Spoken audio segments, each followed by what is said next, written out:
Ready? OBS says we are live. I will look at my channel.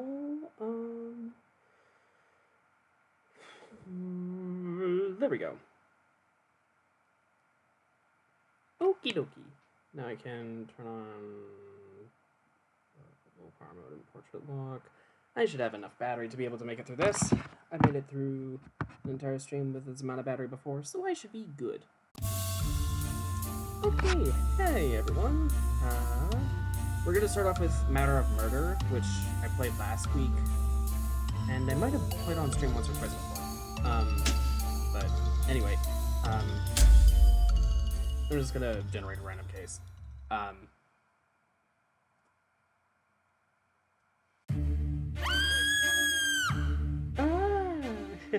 Anyway, Andrew is currently charging his phone so that we can be on call and him have headphones in and stuff. Well, yeah.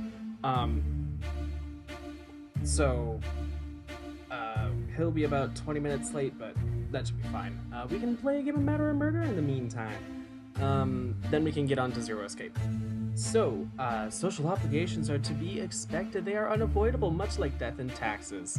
Fortunately for us, taxes weren't on the excursion list this weekend or this evening. What a diversion! Rector Michael has gone and died. Murdered, actually. Seizing the opportunity, you spent the evening alone practicing your oboe. At a party? Still, it is a party. Solving a murder might be a nice change of pace, eh? Especially for an antisocial fuck like you. I would be that person, though. Hurry now, there is much detective work to be done. Alrighty,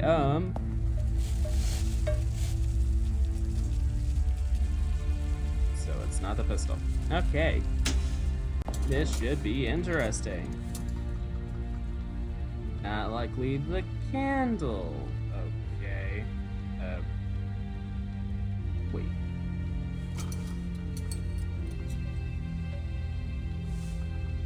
Oh, candlestick. I was looking only below the pistol. Front hall, that's the body. You examine the body of poor Rector Michael and find a small tumbler not far from the body. There are traces of brandy in the glass. Okay. So it, but we don't see poison on this list, so it's not poison.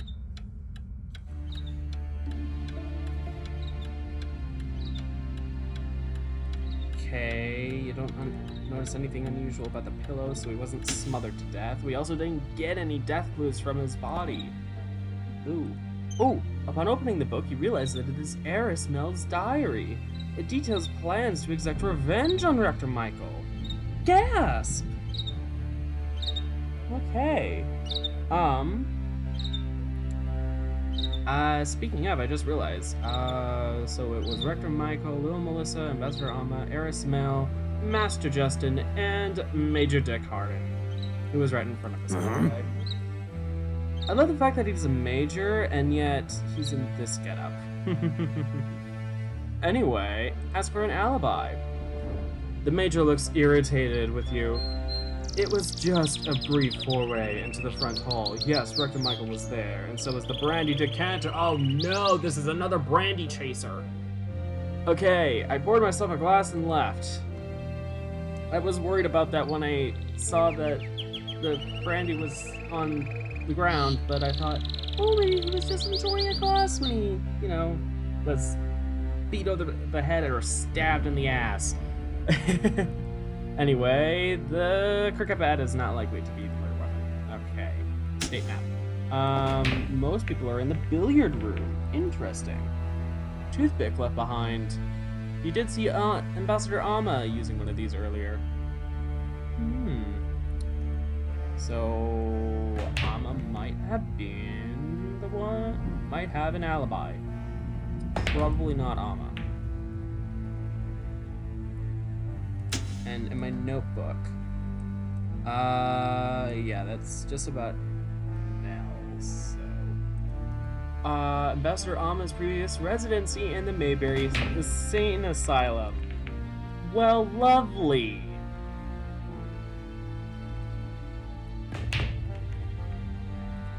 The rope probably wasn't used. Okay, let's start asking people for alibis. I waited until I saw tiresome little Melissa leave the front hall. Then I went in and had a cup of brandy nightcap with Rector Michael. It was very civilized. Huh? I wanted to see the pretty crystal decanter in the front hall and watch the colors in it make with the colors it makes with the light. She sighs quite like a tiny adult. The rector told me someone had taken it away. Oh? So that means Mel probably was the one who did it! Which actually means we probably already have it solved. Except for the weapon. I wondered what Major Richard Harden could possibly have to talk about with Rector Michael. I saw him entering the front hall just after I'd left, but then I remembered that I couldn't care less. That's Justin, apathetic as always. Anyway, ask about weapon. You're not the police though, are you? So I don't have to answer any of your questions, do I? Well then. You're wasting your time with this line of questioning, Lord, and mine too. Did you find anything new, Justin? Do you...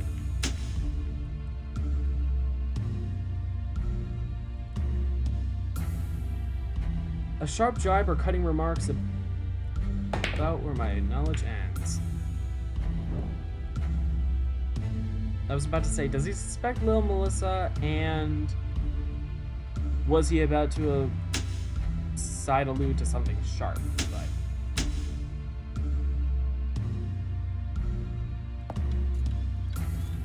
wait, where's Amma?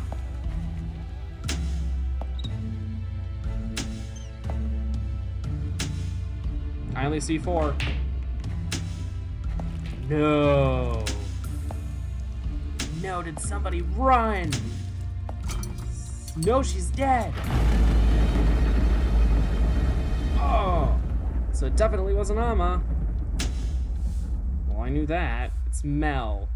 For revenge.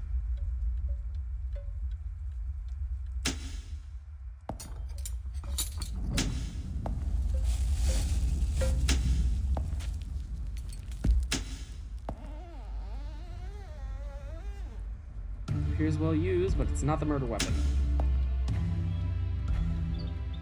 I've already ruled out the cricket bat. It's not the oar. It's not the rope. It's not the knife, so it's probably the poker. J'accuse. I think I know. Suspects file into the room, followed by Constable Bobby, who has just arrived on the scene. You steady yourself as you take everyone through the events of the evening. The excitement began when Rector Michael was examining the great-grandfather clock in the front hall. One by one, each of the other guests visited and took their leave. The weapon? As far as I know, the poker.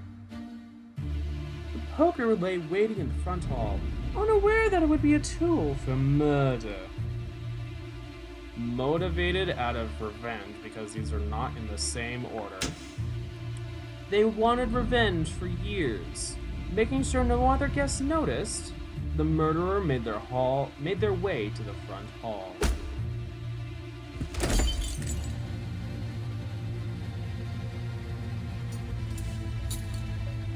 But who done it? Who was it that murdered Rector Michael tonight? I didn't kill Rector Michael. Yes, you're quite badly mistaken. She lowers her eyebrows and fixes you with a sharp glare. And I assure you, I have a very long memory for such insults. Being careful not to tip your hand too early, you describe to the guests how Arabelle carefully managed the murder. And also why you think that she was totally lying about her alibi of going in and having a glass of brandy with Rector Michael. So what if I am the murderer? She asked, her chin raised and her tongue dripping hauteur. I would have gotten quite away with it if you hadn't turned up this weekend. My bad luck, I suppose. And just your spiteful ass. Well done, Lord! Chief of the dozen and luck of the British. You've accused correctly and caught the killer. A stunning display. Lovely. Aren't I right? Fiendish fun. Also, I just thought, I should double check to make sure that this stream is set to be public automatically.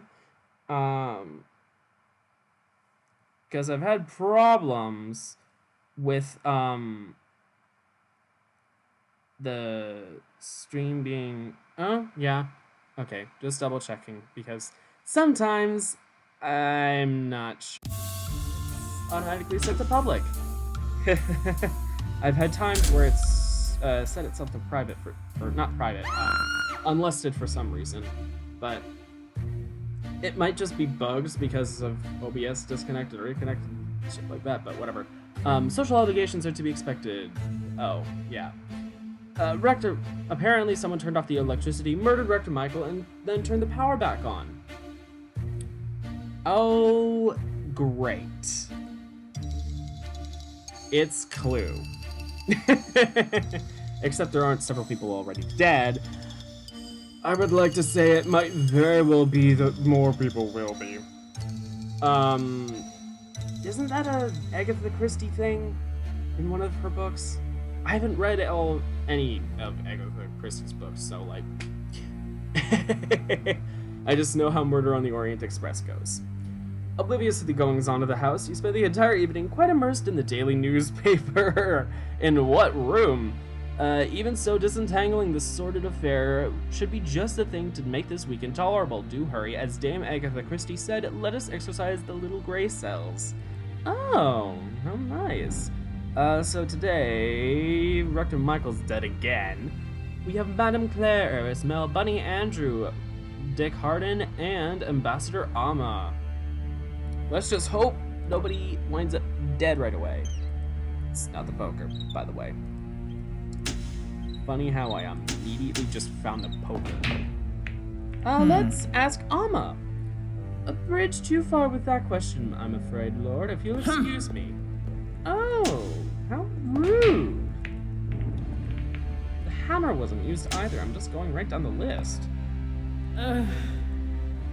Why? The implication! I could have you thrown out of this house! Well then, bitch. Did all of you conspire to do it? Like Murder on the Orient Express? This is the same book Ambassador Amma had earlier today. You discover it's a ledger of Madame Claire's finances. Could Ambassador Amma have been embezzling? Ooh.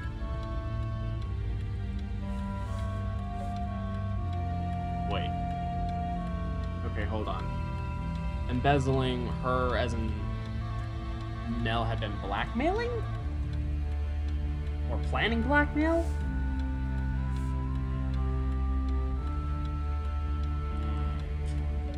Following much scrutiny, you determined that the rope probably wasn't used to commit the crime. Alright, Dick. I was practicing my deep breathing exercises. They calmed me, damn it! In the dining room, and I was on my own. And with that, the Major begins to breathe deeply. Alrighty then. Let's all go to the kitchen. The rifle wasn't used. And there goes Amma. Well then. Andrew makes dreamy motions with his hands in front of your face. The rabbit doesn't exist, he intones before tiptoeing out of the room. Oh my god, what is with the bunny character? She smirks. Revenge is a dish best served by the hired help, as the saying goes. But in this case, I think Bunny Andrew may have taken it into his own hands. What with, Rector Michael's death.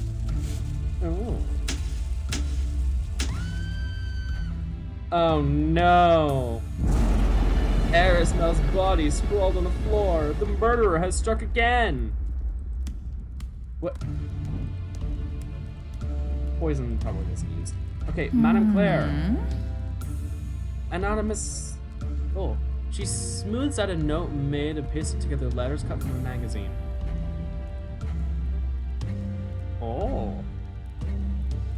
anonymous note asking me to go to the parlor after dinner. Naturally, I went to the study instead. Ooh.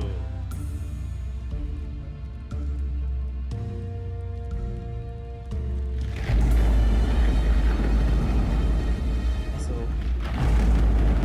that was just double checking. Like, wait, who is it? I have both the other women here, so it's like, yeah. Motive. There is a right way to ask that sort of question and a wrong way. And that was definitely the wrong way. Well then. To be quite frank, I hate everyone, and even I liked our Rector Michael. He smiles as if this is some terrible admission of weakness. Everyone did. Oh. Back again, Amma? Okay, suspect notes.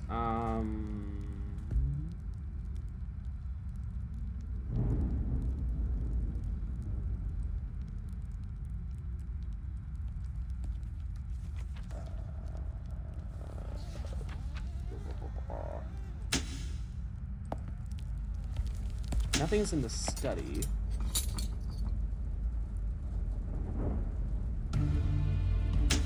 It wasn't the axe, so it's either the pistol or the cricket bat. I only see 3 people. I only see 3 people now. Bunny! No! Uh-oh.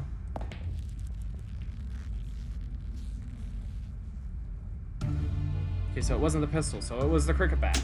Okay. Are the people still alive? So Claire, Dick, and Amma. The notebook. Amma has a financial complication with Madame Claire.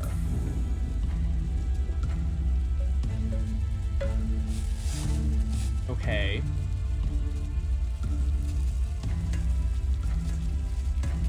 Okay, Andrew just texted me, his phone's charging slowly. So he's thinking, I can just do the first half, like, matter or murder instead of just like 20 minutes or half an hour. So, I guess, because we video call after our streams, so he wants to have his phone charged, I guess. Anyway, that'll work. Okay, so.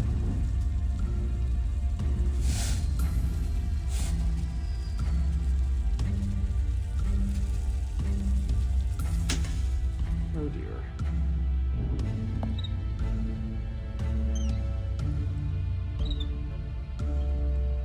Amma had a financial complication with Madame Claire. Who's to say she didn't also with Rector?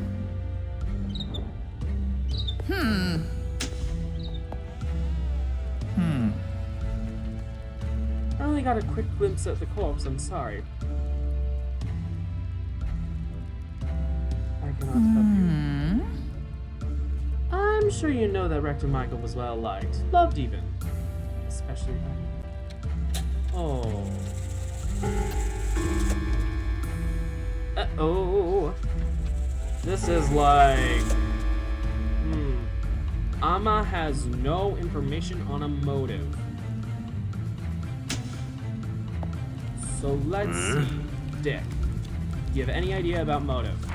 You'll pardon my not being a willing participant in your little parlor game witch hunt, but Rector Michael was one of the dearest people in the world to me, and all of us here, and we're in mourning. Please.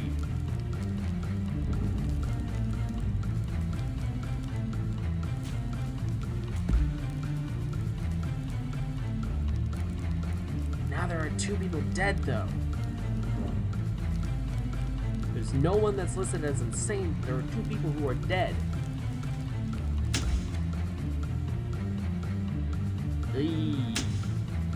This is really difficult. Because, like, I have 3 people, only one of which has any remote possibility of having a motive, and it wasn't even on Rector Michael. All we know is that Amma might have been extorting Claire.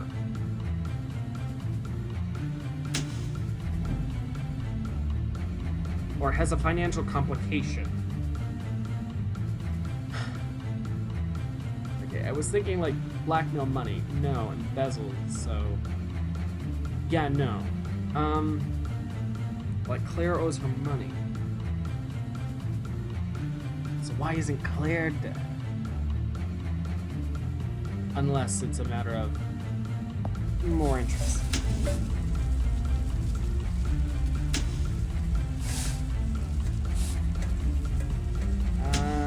Everyone loved him. It's possible that it was out of jealousy because everyone loves him. It could have been out of love. Everyone loved him, but he didn't return it. Excuse me.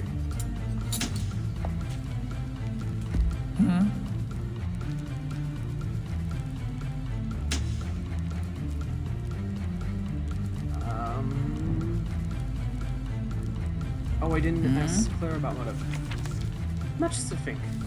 Much suffering. It looks like the madam's heart is about to break. For Eris Melon's unrequited love for Rector Michael. It was terrible to watch. Oh, so it might have been love. Ah! But I just figured it out! The murderer is never apprehended. No. Play that case I just made.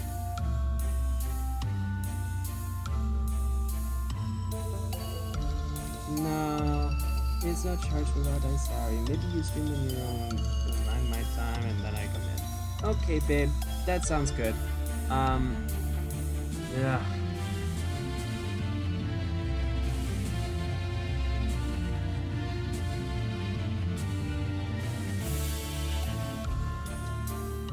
The case I got.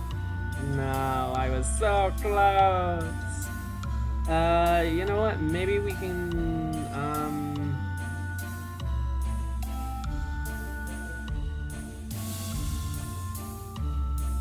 well, these are the more complicated ones. These are the ones that do all the different systems.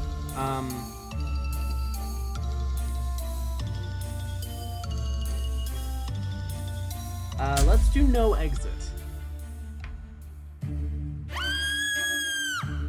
Alright, everybody loves a weekend house party, but it seems the gathering this weekend will be cut somewhat short. The most delightfully horrid thing has happened. Frau Noe has just been murdered. Peculiarly, all the doors were tightly locked. It's absolutely too clever for words. You occupy the evening with some leisurely scrapbooking and have no information on the details of the crime. Nevertheless, it seems to me that clearing up this matter would be a most pleasant way to spend the evening. There's no time to be wasted. We don't want the killer to escape. Alrighty then. Well, Noe's dead, so our suspects are Amma, Michael, Justin, Dick, and Mel. Fun. I really don't have that many custom people, and it's always cycling through specifically the custom people. Okay, that's what a pistol is, that's what a pillow is. Right, decide that she must have died here in the study. Okay, good.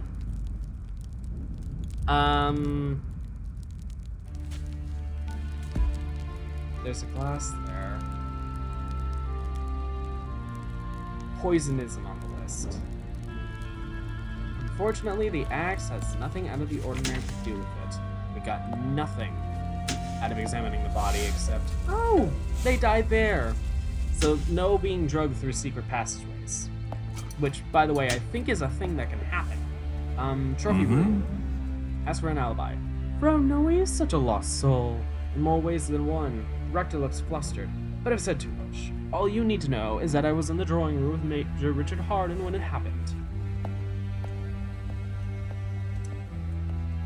Is this a, Andrew, what did we watch yesterday together on Netflix? Something about Dick or whatever?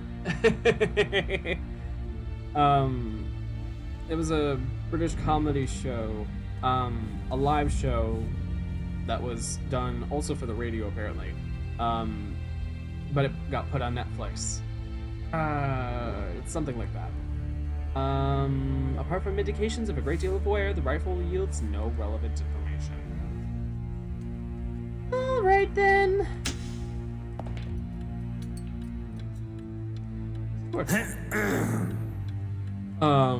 So I suppose there won't be cricket tomorrow, now that Frau Noe's gone and gotten themselves killed? Typical! Yes, now my alibi. I was in the drawing room with Rector Michael, of course. So yes, it's not Dick or Michael. Alrighty. Mel, you're wasting your time with this line of questioning, Lord, and mine too. Well, fine then, Mel. Don't answer me.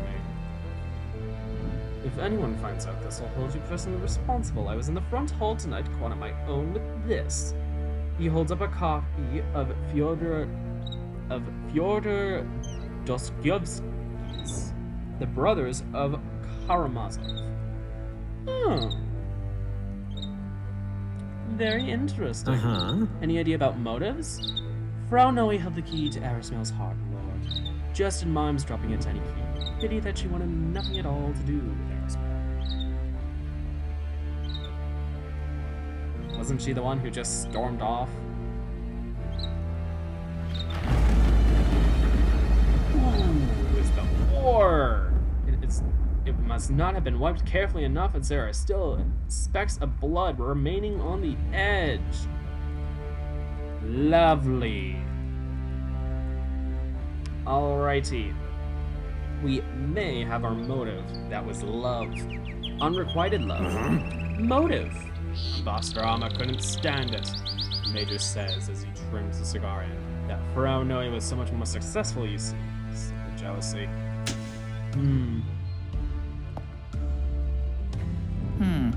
Motive.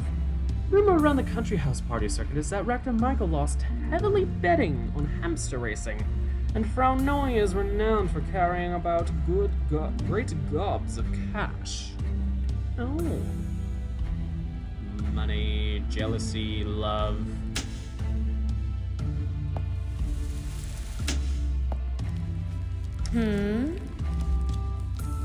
Every good hostess knew not to seat Master Justin and Frau Noe next to each other at dinner. After what happened between them, the hatred was positively palpable. Oh. In your unrequited love, did you orchestrate that, Mel? That would be quite the elaborate setup. Any ideas about motives? Leviticus is quite clear. Revenge is almost never a cause to take another's life. The rector sighs. That didn't stop Major Richard Harden from punishing Frau Noe for past crimes. Depends on the crimes, because sometimes revenge is one thing, although I guess someone who believes in the death penalty and is willing to take it upon themselves like a major general. Yeah. Alright, notebook. Have we gotten something from everyone? Justin implied that Arismel was terribly in love with Frau. Dick testified that Ambassador Amma was terribly jealous of Noe. Amma testified that Michael might have committed the murder for money. Mel claimed that Master Justin passionately hated Noe, and Michael implied that Dick vowed to take revenge on Noe. Is that literally every motive? Terribly in love, jealous, money, passionately hated, and wanted revenge. All but blackmail. That gets me nowhere. Alrighty then. Are there any things I can find around the place? Any little things that were left behind that might tell me otherwise? Tell me more, tell me more.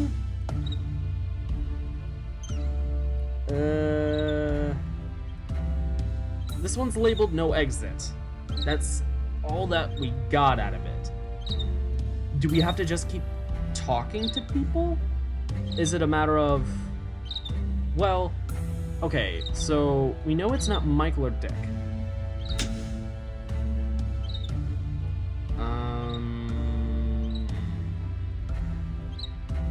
Michael didn't commit the murder for money.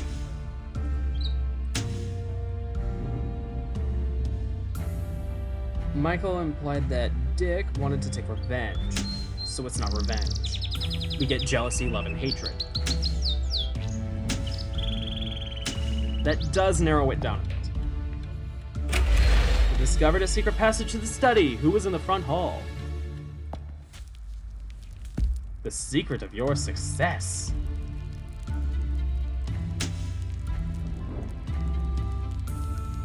They were in the drawing room. Justin was alone in the front hall.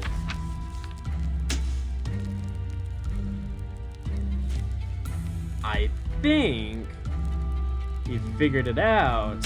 And what was Justin's possible? Justin passionately hated her. Well then. J'accuse! The police arrived just in time to witness your reveal.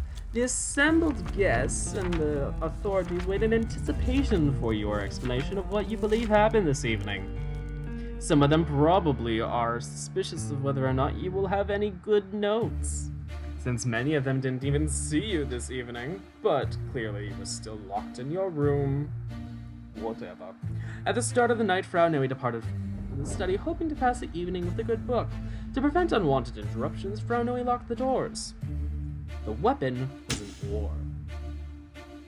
As the murderer neared the doorway of the study, they observed the oar nearby. Motivated by hatred. The killer's hatred had only ever grown over time. Our cold and calculating murderer had crafted this crime down to the last detail, using a secret passageway. Our murderer went from the front hall into the study and fled. But who done it?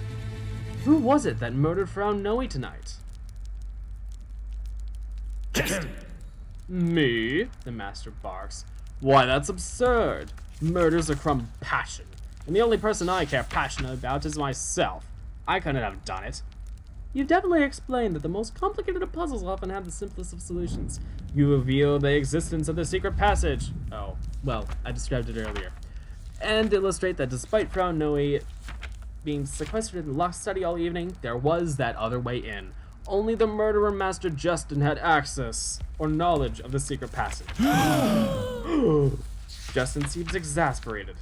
Now, if you just hadn't been such a terrible nosy Parker, I would surely have gotten away with this murder too. Thanks ever so much. Bravo, Lord, your investigation went splendidly. You have seduced the murderer and cracked the case. An astounding performance. Lovely. Finally, I got one right. Next, secrets change hands. Fun!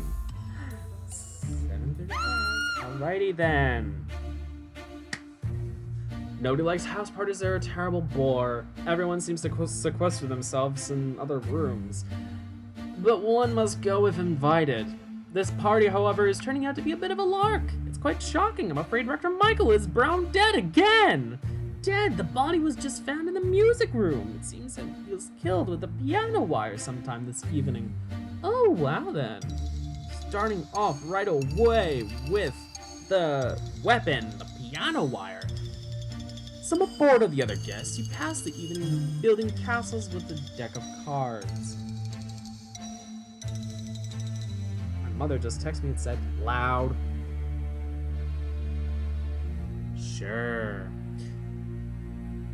However, deciphering this little mystery should be an amusing way to pass the time. There's no time to be wasted. We don't want the killer to escape. Oh, lovely. Secrets change hands.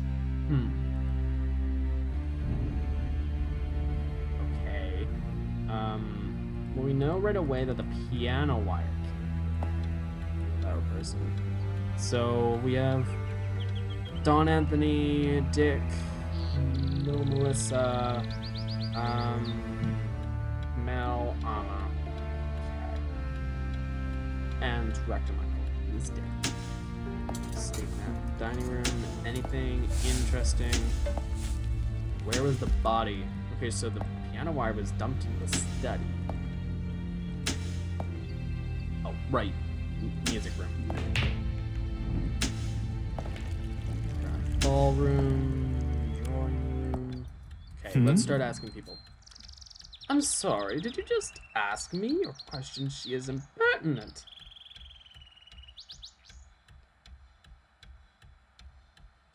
Okay? The Major smiles like a well-fed lion. I'd be lying if I said I hadn't fantasized about killing each and every one of you, especially you. And I was alone in the study tonight. But the obvious solution isn't always the right one, now is it?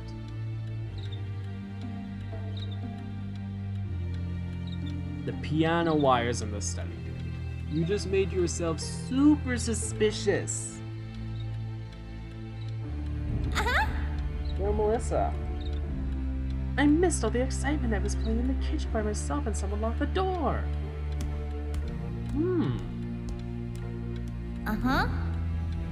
Hey, well, Melissa, you're a kid, right?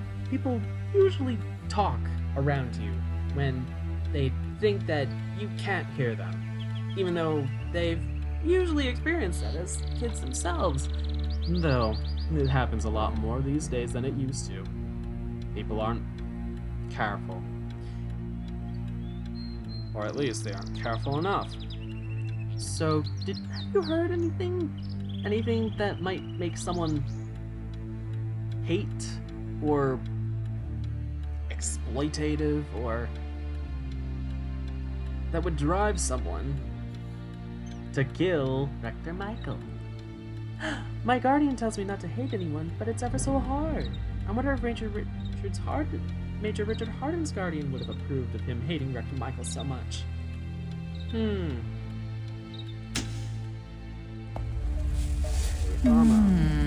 Asked for alibi? An inconvenient question, for I spent tonight in no one's company. I was reading Proust in the drawing room and eating Madeleines.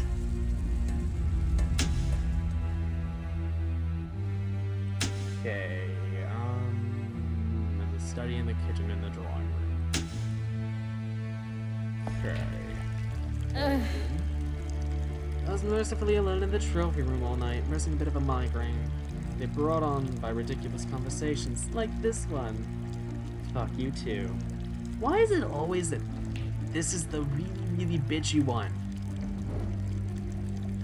She's always so in on herself, and yet I gave her the name Eris Mel, and Mel is not really bitchy. Anyway, motive. Buster Amma is stark raping mad, yes. But we don't know that. But murder? Eris pauses to mold the question. Yes, now that I think about it, murder's not that at all out of the question.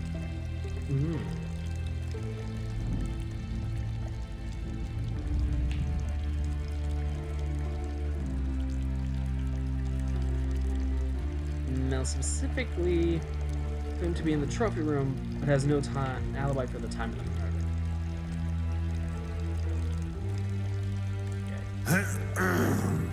Well, Don Anthony is always strapped for cash, catching bits and bobs to pay off creditors. Perhaps it was easier to go from begging to taking it if Rector Michael resisted. Money. Hatred or insanity or money. Okay.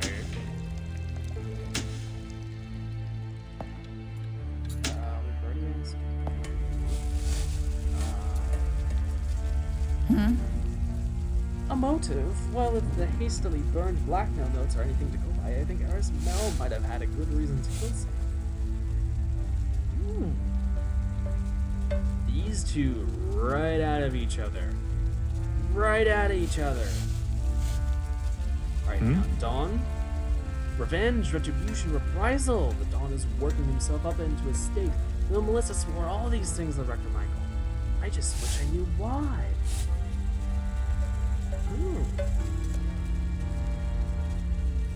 And yet right now we don't have anyone properly nailed down. I've got Dick, Melissa, Mel. I still need to ask the Dawn about an ally. Rector Michael had quite promised to join me in the dining room. I was almost anxious to share my new poem on Wisdom's waxy wing, but I spent the evening alone after all.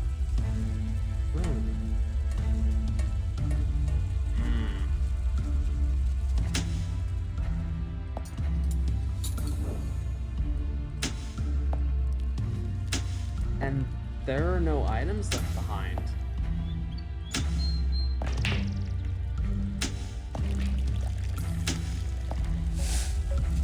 Secrets change hands.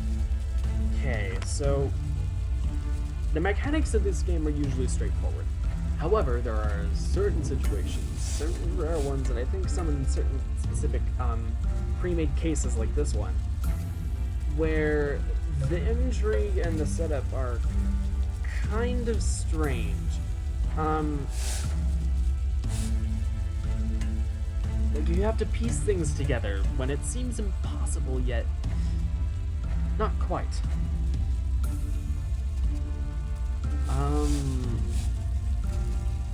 So Dick was in the study, Melissa was in the kitchen, Amma was in the drawing room, Mel was in the trophy room, Anthony was in the dining room. Now, who's lying?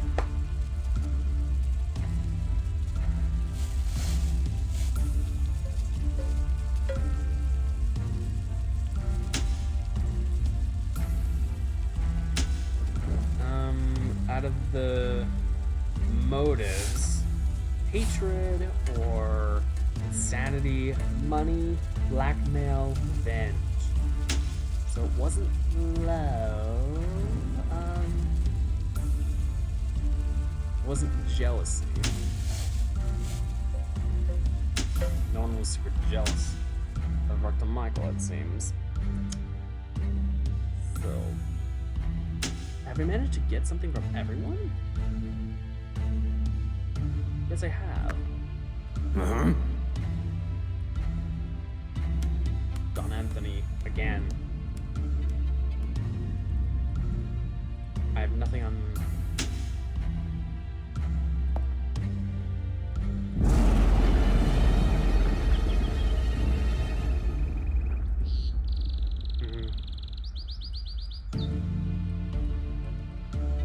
The music room appears to be the scene of the murder, and the piano wire was used for it.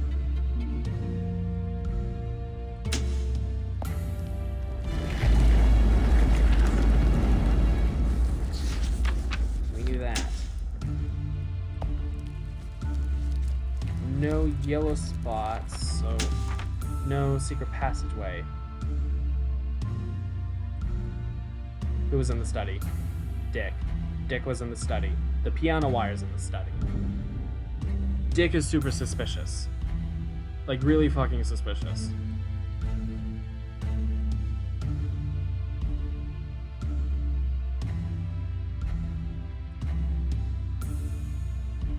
So... hatred?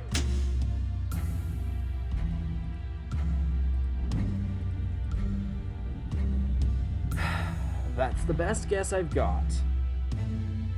Based on the information I've gathered, based on everyone here, let's go to the music room.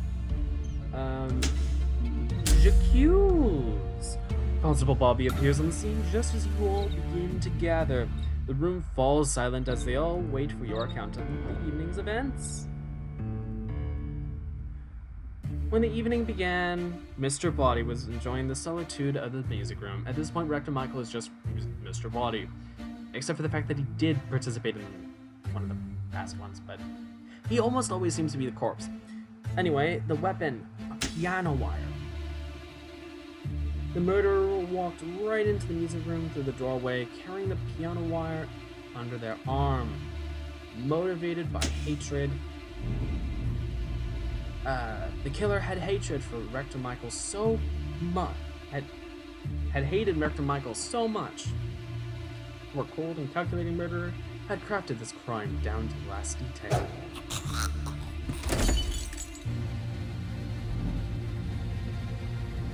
I love the fact that this game is so simplistic, yet they have really good sound effects. Anyway, piano wire.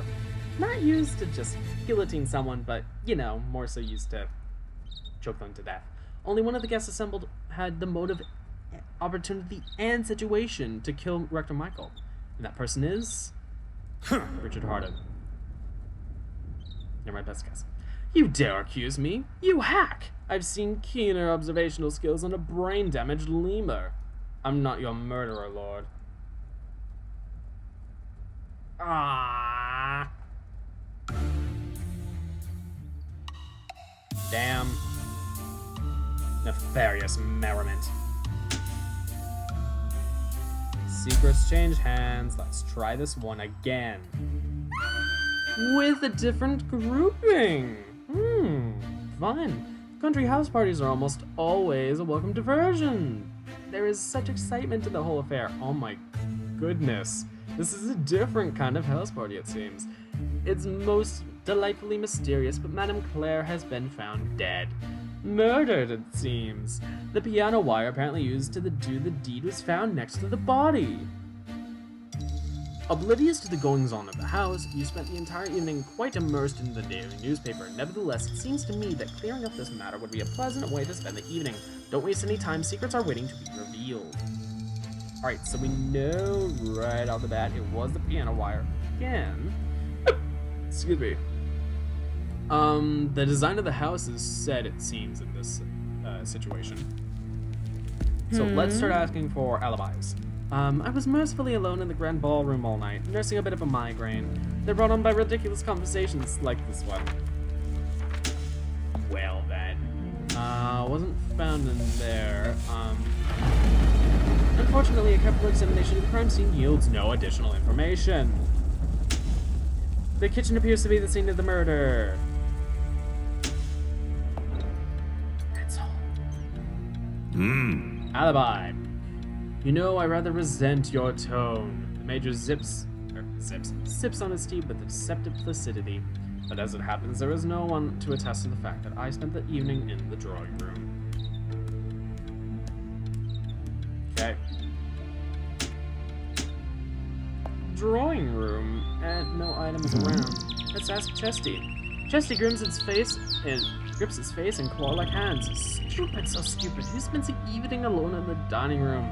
Like an antisocial idiot? Me, I do so stupid. Oh. Considering the fact that I also did that.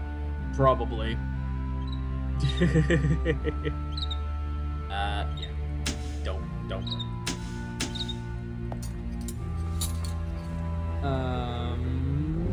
Let's ask little Melissa. I was planning hide and go away with Madame Claire. It was my turn to hide, so I was under the chair in the study all night. It was a great hiding place. No one even came into the room to look for me. Oh.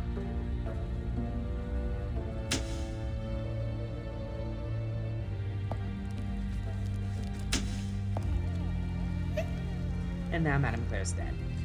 Ask for an alibi. The brow answers in a tiny voice. An alibi? But I'm just a help. I don't think they'd let us have those. Oh, you don't entirely know what an alibi is. No. Oh. I was alone in the billiard room when Madame Claire was murdered. As no alibi for the time of the murder. Everyone's always alone. Oh, crap, I just asked the same question. I meant to. You should ask about motive. Even if Lil Melissa is insane and spent time in an asylum for the criminally violent, which I know to be true, that doesn't mean she's capable of murder. Or, wait. There is no claim that Lil Melissa might have killed Madame Claire out of insanity. Okay. Motive. I don't think they knew I was hiding under the table, but I heard the whole thing. Arismil got all red in the face and threatened to get even with Madame Claire. That's revenge. Stop right there, Lord. If any of us had a motive, it would be Frau Noe. What with Madame Claire's blackmail threats and all. Oh. Over blackmail.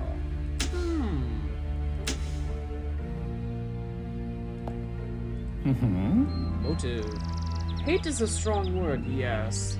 But in this case, I might say Major Dick Harden hated Madame Claire. Oh boy. And now... Any idea?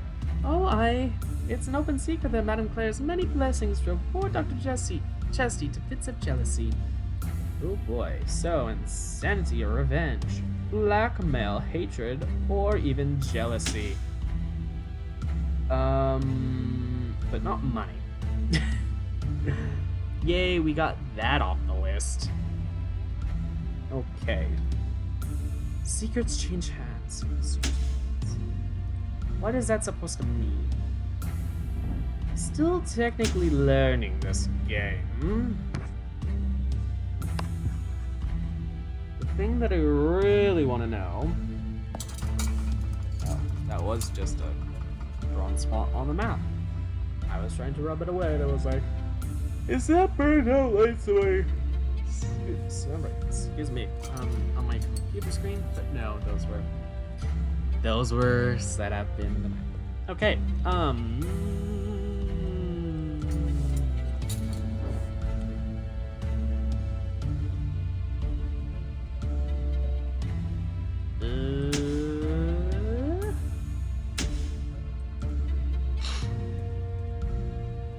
Arismel claimed to be in the grand ballroom, but has no alibi for the time of the murder.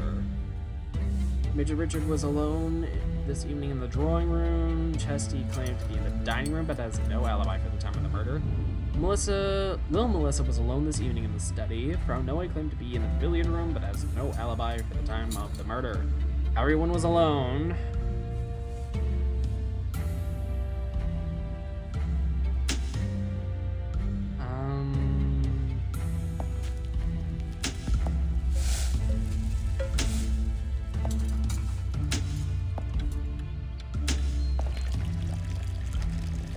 Poison.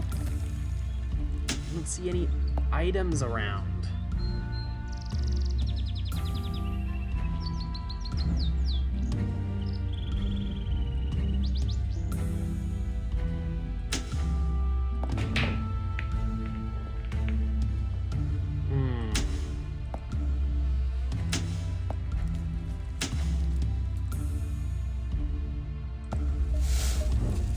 Nothing's lying around, which means I'm gonna have to question suspects again.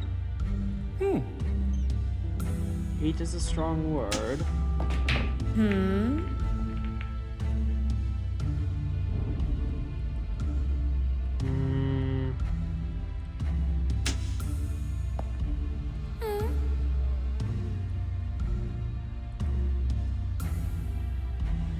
Oh, is that what that odd thing was, the piano wire? But yes, I did pick it up, but then little Melissa took it from me. For safekeeping, supposedly.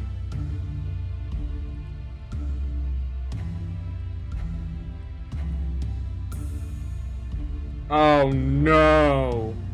No! Oh, that's what I'm... Oh no, I have to find the origin. Boring. Excuse me, You've no right, Lord, and I won't stay here to be... I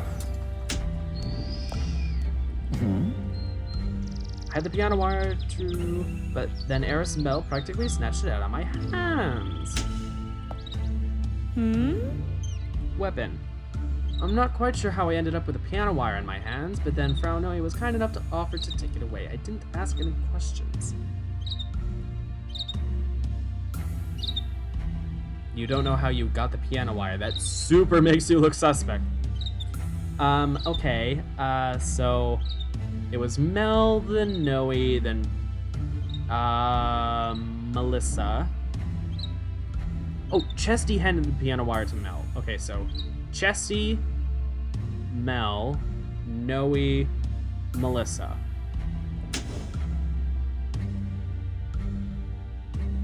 Okay.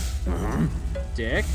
Forgive my skepticism, Lord, but what does this prove? I held the piano wire, but so did most of us. Like little Melissa, I saw the piano wire in her possession earlier tonight.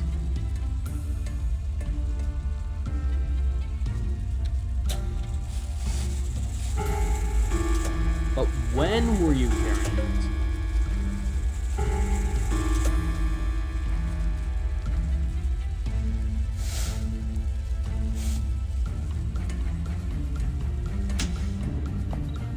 Mm-hmm.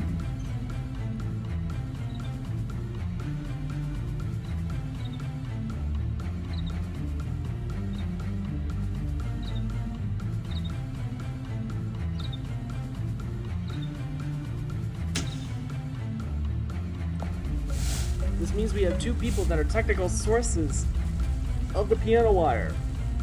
Dick.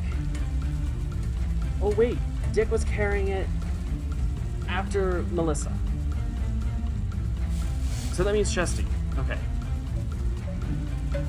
Okay, so that means Chesty probably did.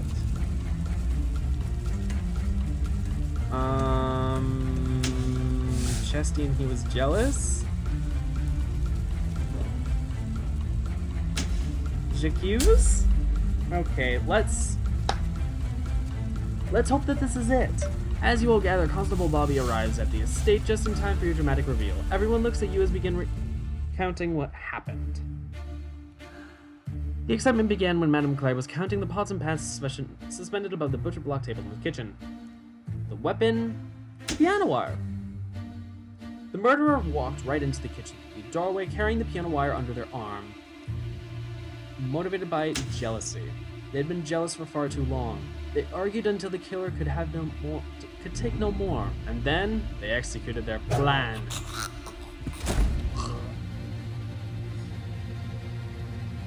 And we see what happened from there. Yet there's only one person here tonight that could have killed Madame Claire. That person is... Dr. Chesty.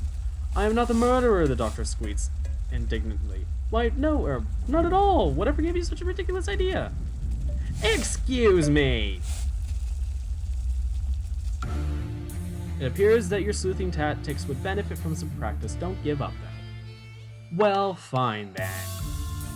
Diabolical fun. Maybe for the murderer.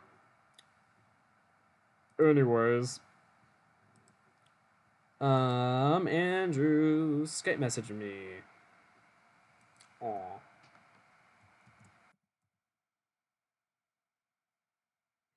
You're beautiful.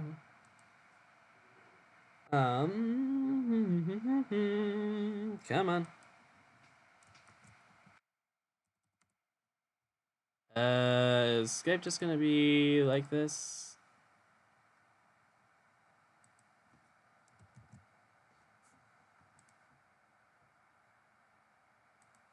Oh my goodness. It's going so slow.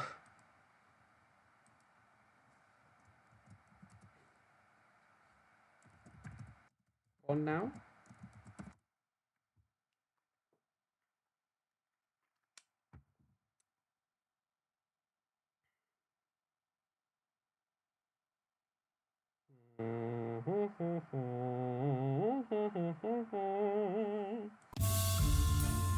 I will quit Matter of Murder and please wait.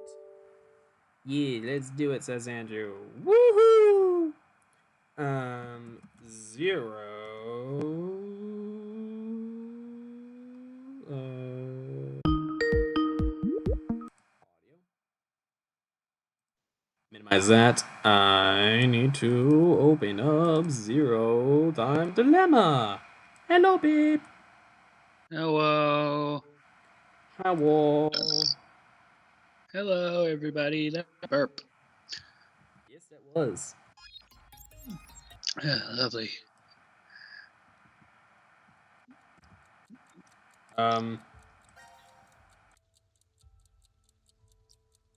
I like when you can hear our Skype call on stream.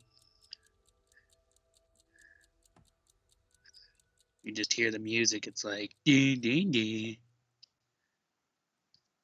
For some reason, the game put itself into full screen. Oh, fun. Oh, goodness. Which I didn't know how to get it out of. Oh, fun.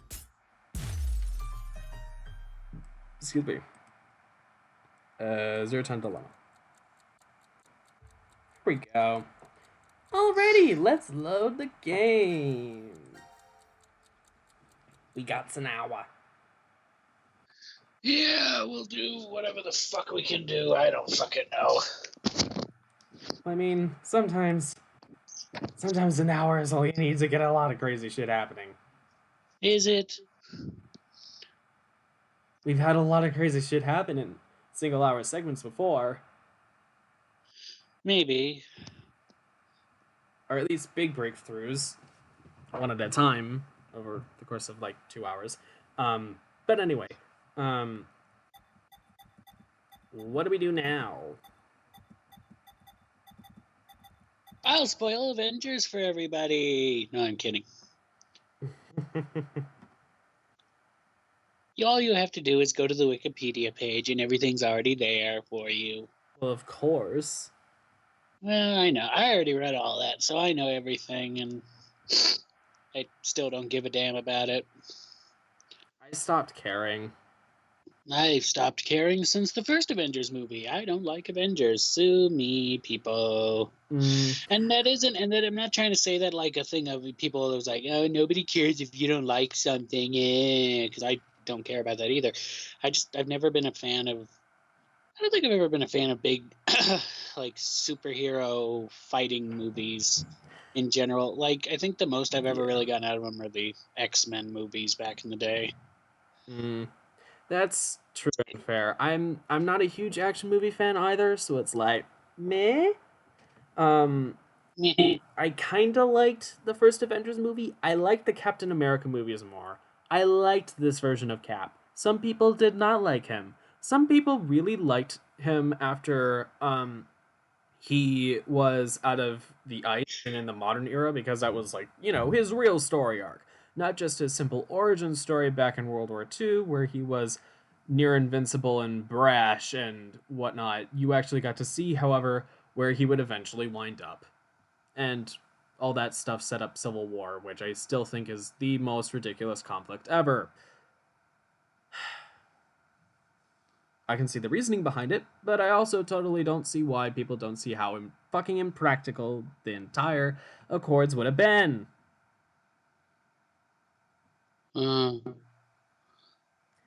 Anyways. Anyway. What team?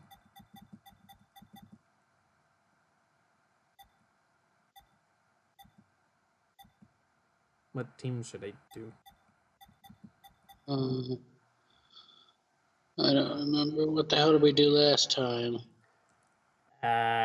D.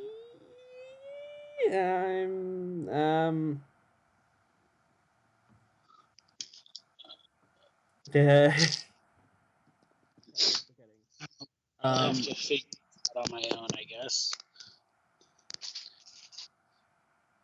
Was it last stream that Q's head popped off? I don't know. I have to figure it out.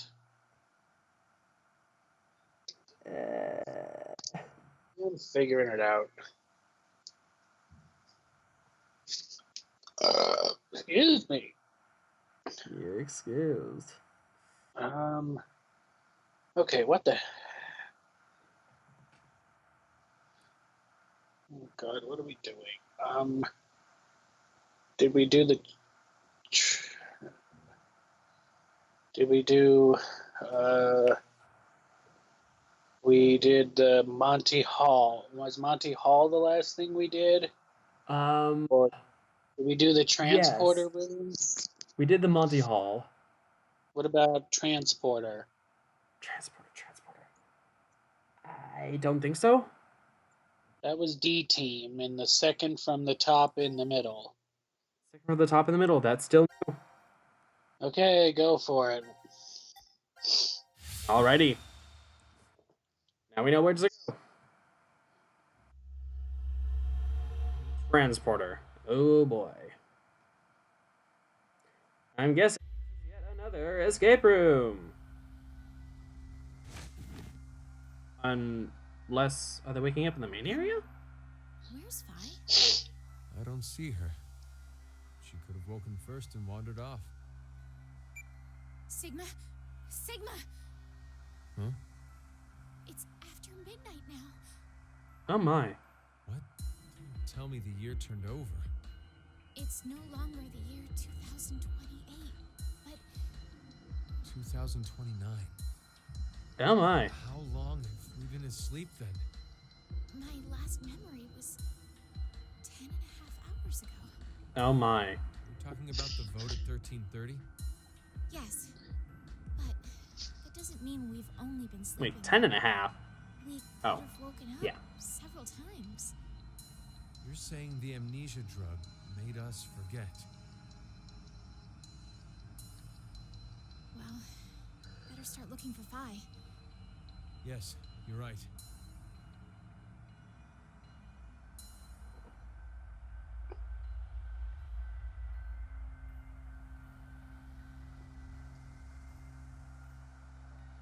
Okay.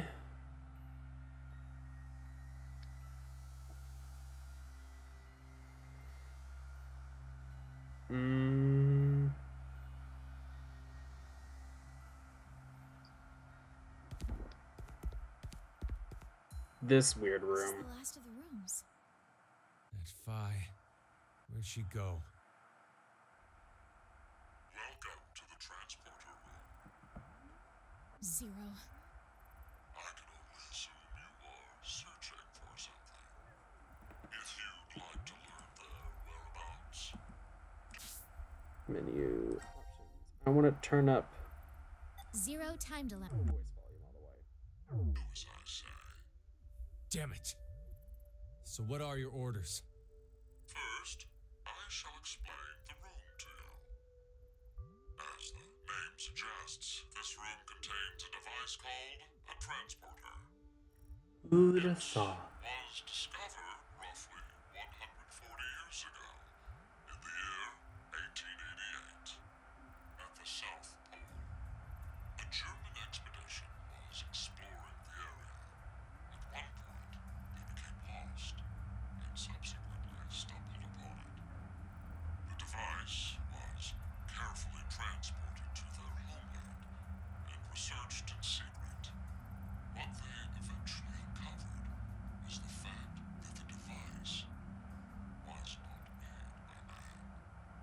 Perhaps it came from a distant planet or some alternate world. Regardless, they determined the intelligence that created it far surpassed that of humans. So, like a precursor intelligent species? Because civilization has been gone for so long that there are no fossils. This device is capable of transporting things through space-time. Hence why it was named Transporter. But its construction is much different from what you'd normally expect. If you look toward the back left corner, you'll see something resembling a tree root. This is the nucleus of the transporter and controls its function. And to your right, you should be able to see two objects that look like beds. Or like a cryopod. Input pods. Okay. Look further right. The two objects similar to Procedurally are the export pods. In the back is a large container called the material tank. Inside is oxygen, carbon, hydrogen, nitrogen, a variety of chemical elements that exist on Earth, stored Oh. Use it as follows. First, place the material to be transferred into the input pod. We'll call it X to simplify matters. Next, select the location of transfer on the pod console. Pulling the lever will cause the input pod to begin scanning. This scan reads the exact placement of ancient matter that makes up Object X. Mm-hmm. The obtained data travels through space-time directly to the transfer point's nucleus. That nucleus You okay, babe? Drop my phone. to the export pod Ooh. and recreate Object X's original form precisely. Essentially, it acts as an atomic-level 3D printer. Okay, so proper quantum teleportation just manually done? Once a transportation has occurred, it takes roughly Oh 10 my months to goodness. charge. The device cannot be used during that time. A variety of objects can be placed in the same pod. However, in order to transfer a human, each pod must only hold one body. People cannot go into a single pod. It is very difficult to recreate individual brains and proteins. Okay, so the more complex the object is, the harder it is. It had been stored in a U.S. research facility. American troops had confiscated it after the German loss during World War II. Mm-hmm. My explanation ends here. There is a special characteristic about this device, however. This transporter is not simply a device that allows you to teleport. What is transferred is only the atomic data. The object itself does not get transported. Yes. That data travels through space-time. It does not just go to the past or present, but also to other histories. Now, my instructions. Currently, no power runs through the transporter nucleus. It is completely stopped. If you are able to restart it, you may obtain that which you desire.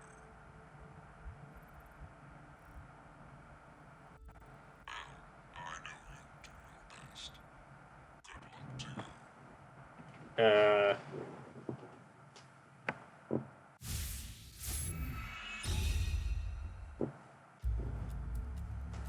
Does that basically mean... Oh, I accidentally clicked on OBS. Does that mean that Phi's been, you know, atomic shredded? Because it may. What's this, a card? A Moon and Star card. Another card. A human card. Another card over here. Sun card. More cards. Double moon.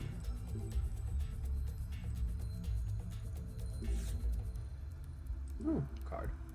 A lot of stuff here. I don't see anything useful. Kind of don't feel like reorganizing it right now. Well, there's a card. There's a card here.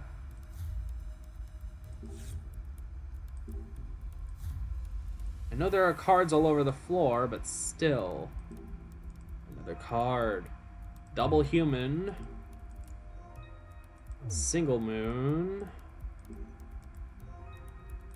Wind. Oy vey, triple moon. And flower. And lastly, human and moon.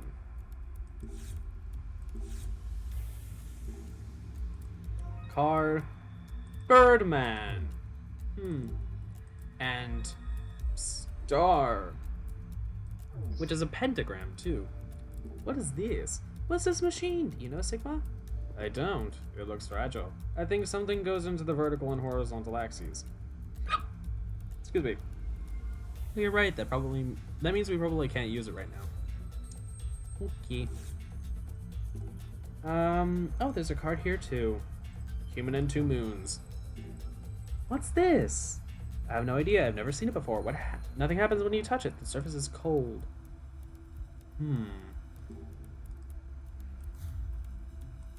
Okay. Ugh, sorry. Ooh. Place cards here.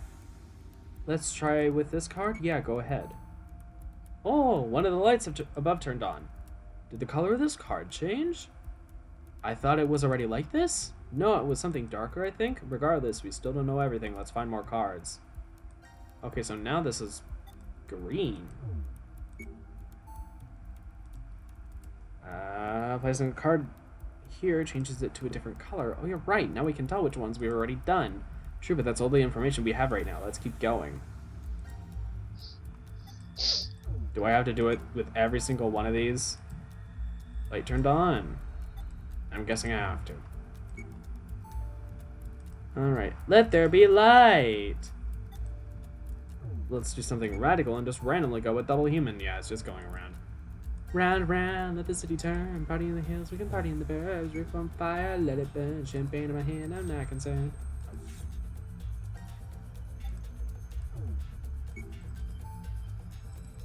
Seven. There are so many of these. 8.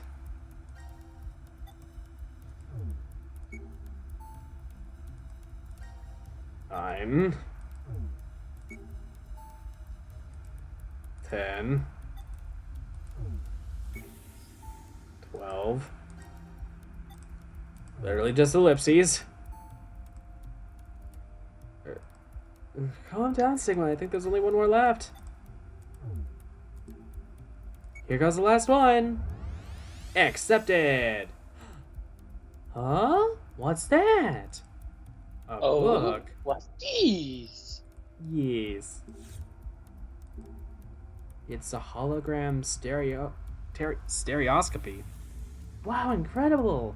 There's a picture in the air. Is it okay to touch? It should be fine, but why? It's only a picture after all. You can't feel it. Is poking your hand through the hologram fun? Yee, come on, try it.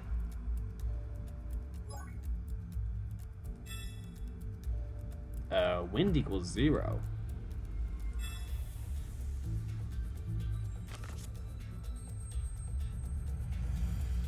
Oh? What the? What? Something's happened over at the nucleus. I wonder what it is. Let's go see. Bird, bird, bird. Bird is the word.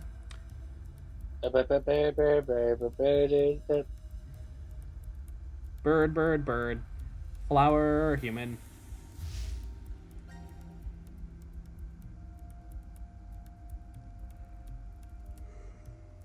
Sorry. Yeah. And also something right here. Wind is 0.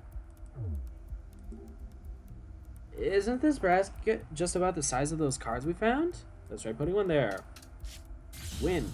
What the? What does this mean? The symbol we used disappeared. Maybe it means that the symbol on the other side was stronger? Okay, so bird is greater than wind? Let's try again. Symbols crashed together and then they both disappeared. They are the same symbol. Human and moon. Let's do this. Human and moon are not as powerful as bird. We lost, but why? Flower?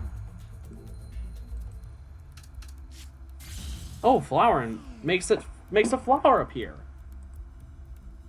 So the same symbols cancel each other out? I mean, effectively, they are the same value after all, but human, moon, moon? Oh! Human, moon, moon is greater than bird. Symbols collided together, and the one on the other side disappeared. Does that mean our card was stronger? Okay. Oh, something came out. Oh, I think the cards can fit here.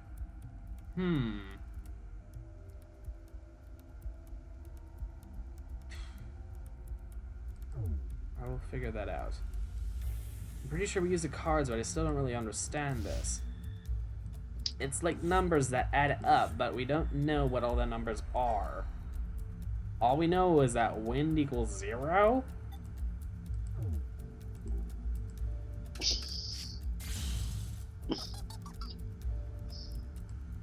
You're lost, but why? Triple moon. Let's try again. So I'm guessing that moon is less than human.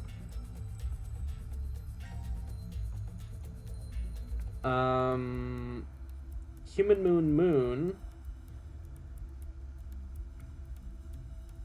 is greater than bird.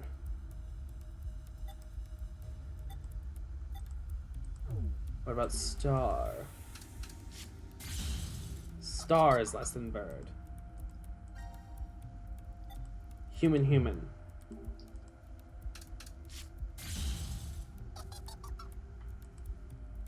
Human is less than half a bird. Moon and star? Oh. That made flower come out. Flower is less than moon and star. That means we won, right?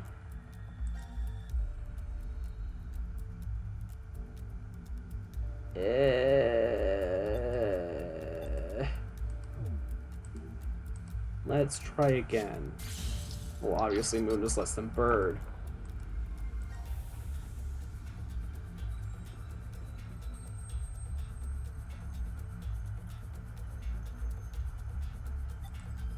This was greater than flower.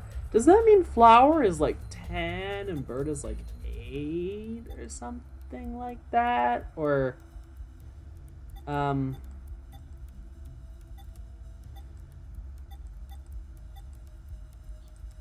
moon.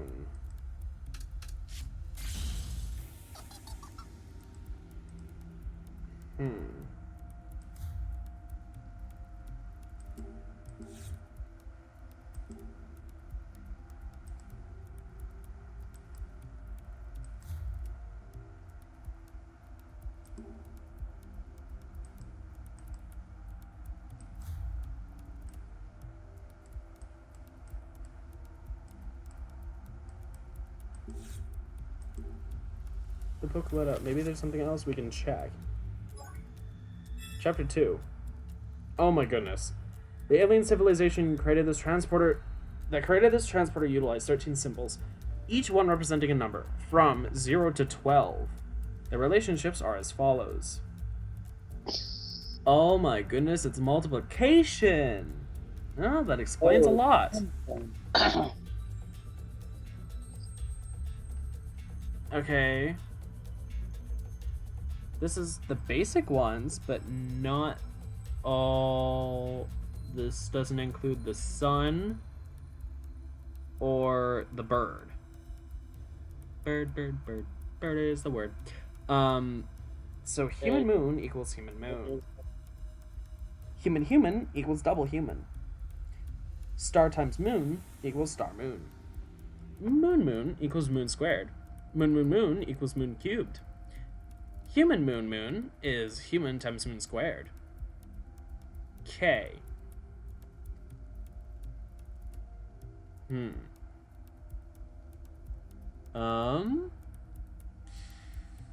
Since we only have the ability to compare to one number, all we know is that a bunch of them are less than bird. Human is greater than moon. Star moon is greater than flower.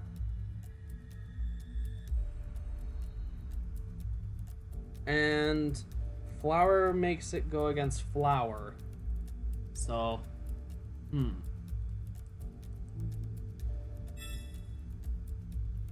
Oh.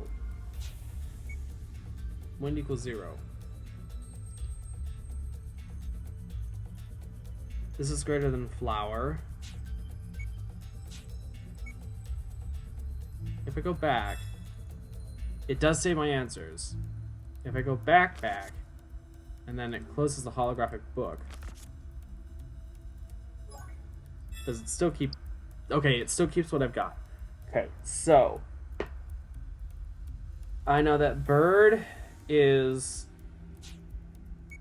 greater than a lot of stuff. I know that human is greater than moon. I don't know about sun. Sun is somewhere.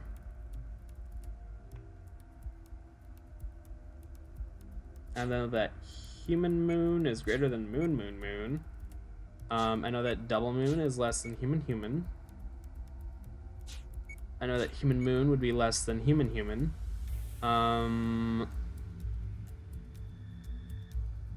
In order for this to work,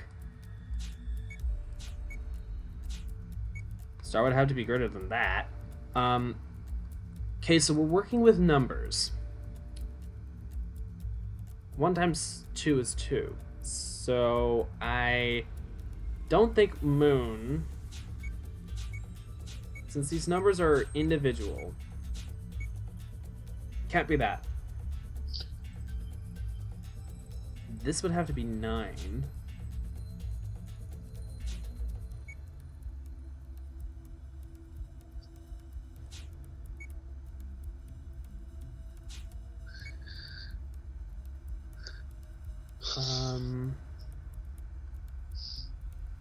But wait, this wound up being more than the bird.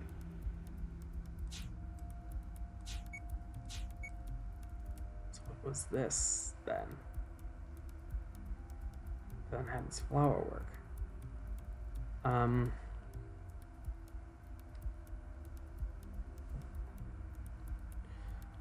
Okay, so let's say human is 3.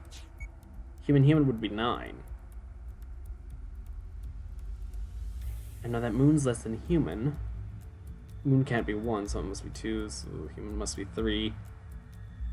So this would actually be 6.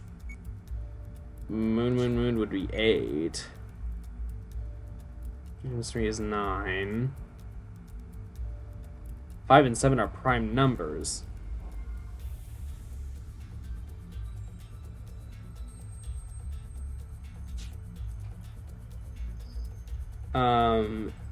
Human moon would actually have to be 12.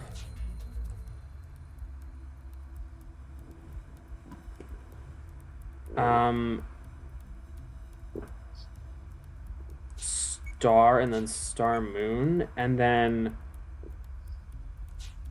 that would have to be that, and that would have to be that. Yeah! Logic for the win, baby! That's the solution. Alright. To operate the nucleus, 4 cards must be placed on the sensor. The alien society has 2 methods of expressing numbers, however. By converting the number symbols displayed on the nucleus to a second format, you will determine the correct cards to place. Aha.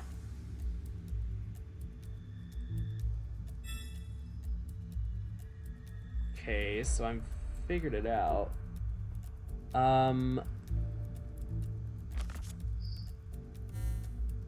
Oh, this time the monitor on the machine over there turned on. We should check it out.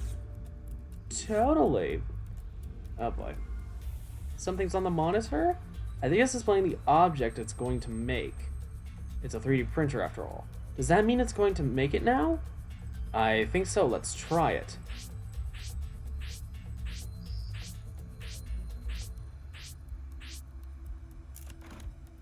Looks like something came out. So it made what was displayed on the monitor. Decagon wheels? 5 decagon rings. Each side has a mark like those cards. Okay. Oh, on this. Let's try to put the reels we found on this machine. There are 5 reels, so it should fit. It went in perfectly. There's nothing on the vertical one yet. Okay, then what goes on the vertical axis?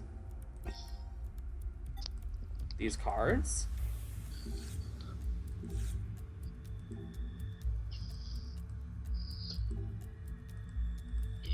Nothing's on the vertical one. The drawer doesn't open. Let's do someone else. No point looking here. Okay, fine.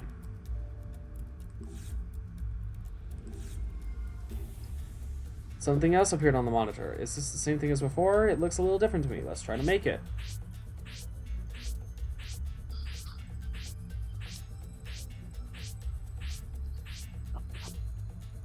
Oh. I knew it. It is different from the last one. Tridecagon wheels.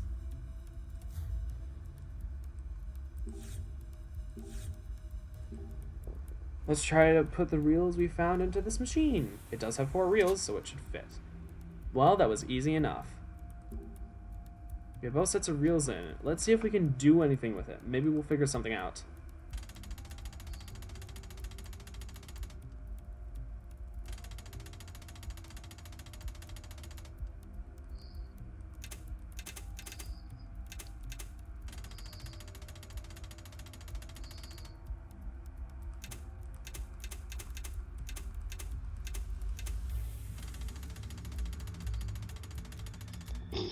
Okay, so...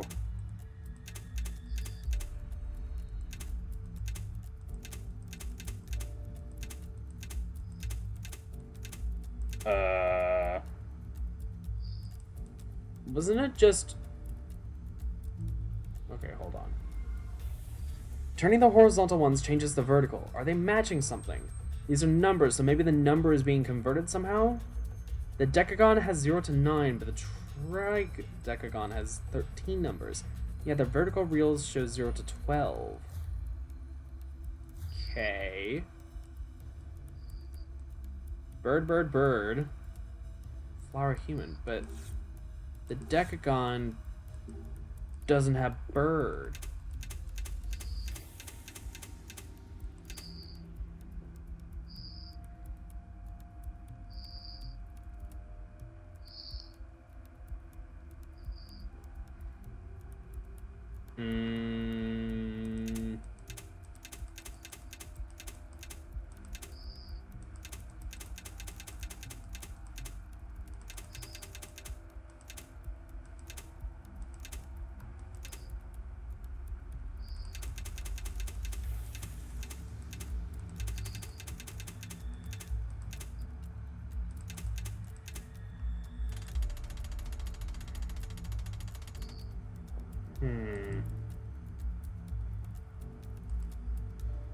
Character 4 says there are 2 sets of mathematical, or chapter 4 says there are 2 sets of mathematical formulas.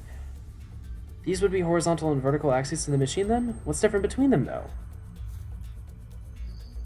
One's base 9? But birds aren't base 9? Wait. Well, yeah, no. One's base 9, the other's... Or, no, one's base 10, the other's base 12. That's what I'm trying to say. Wait, tridecagon?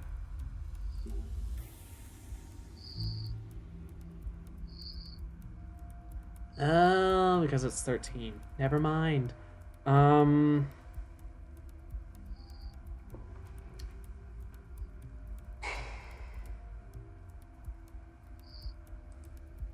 Character forces are 2 sets of mathematical formats.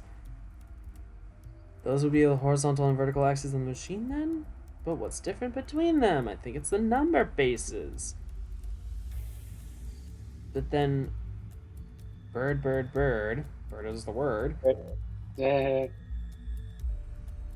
Bird was not listed on this.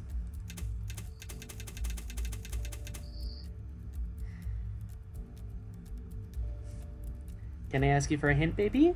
Maybe,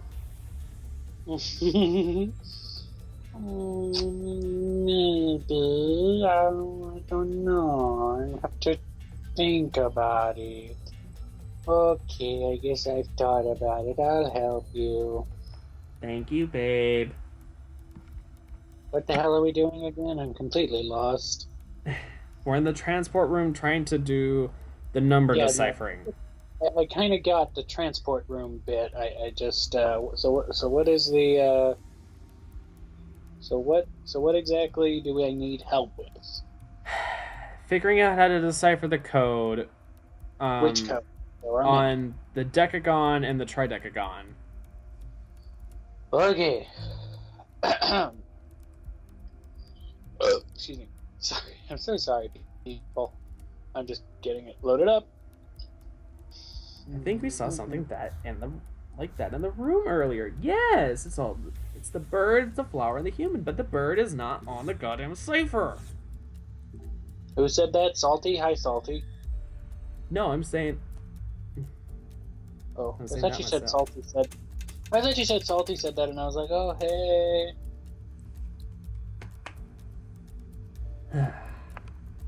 I don't know. It's funny. I think I don't know. It's anyway. Yes, I guess it's not on the cipher. Let's see. Wow, I can't speak English. Triteratakabacagon is the word. Tridecagon. That thingy, yeah. Tricheckamacamacamacalon. Isn't that what I said? Tricheckalakaman. Oh my god, just help, please.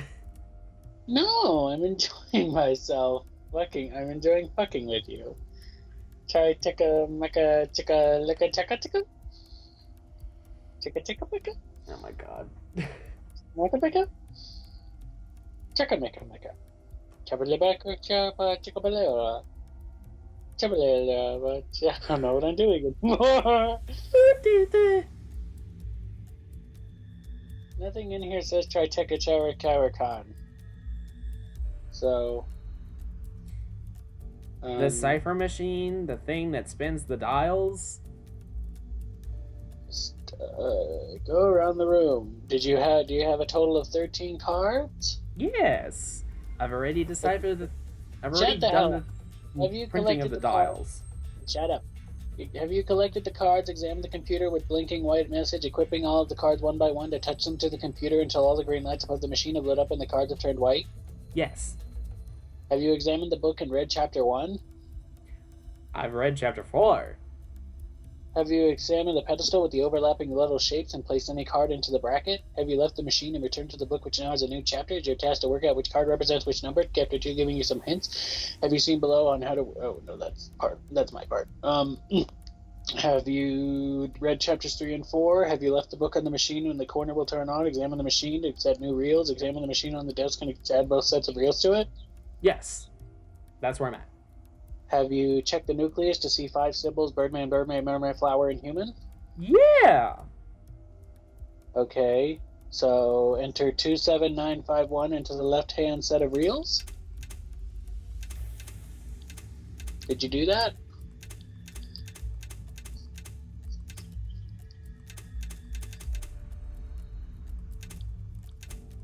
Hello? 27951.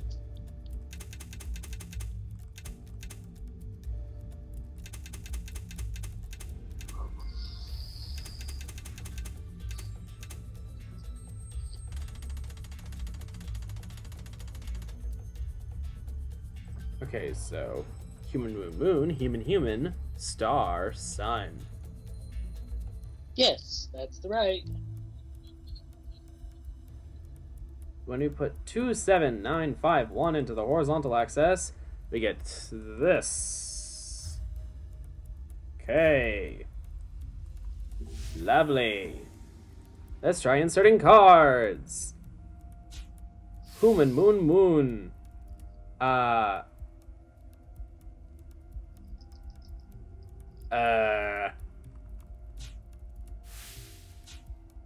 Was it human? What? Human, moon, human, star, sun, right? Yeah, no, the right... Are you reading... What are you reading? The left reel or the right reel? The answer for what goes on the transport pod. Moon, flower, human, star, sun. I said that.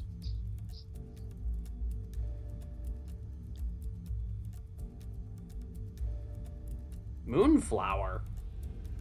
Moonflower. 27951. No, I've already figured that part out. I'm just figuring out... Okay, you know what? Yes. No. I trust my memory. I've already got the cipher. Sorry. Oh, I just realized I'm not screen sharing. That's right. So the right reel should now read human and 2 moons, 2 human, star, sun. Yes. Right? I got it. So, Okay, so I think I then- did it. Yeah, it looks as if you were successful. Now what will happen? Well, let's see.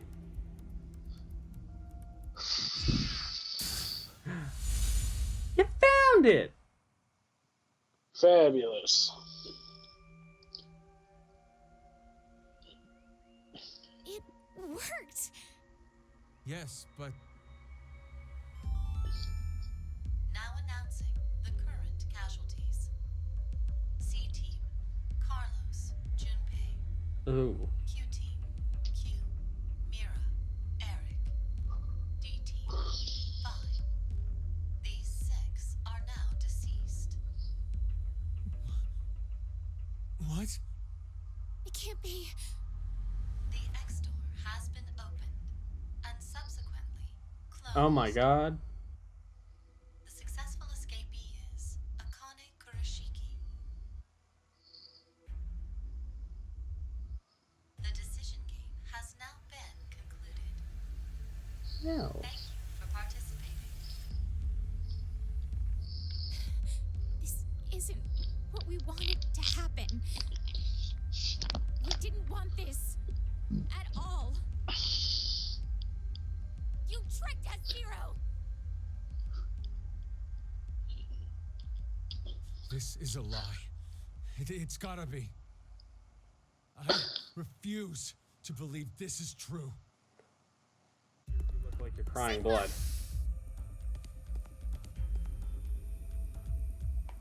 Hey, Vi! Where the hell are you? Are you trapped somewhere? If you can't speak, just make a noise!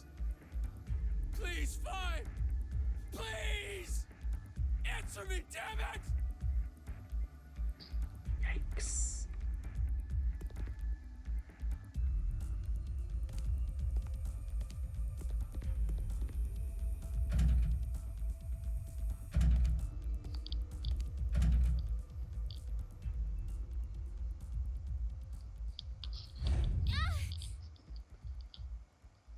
Ooh. She's having a memory of other realities. She is an Esper too. Diana! Hey, what's wrong? Except she just straight up passed out.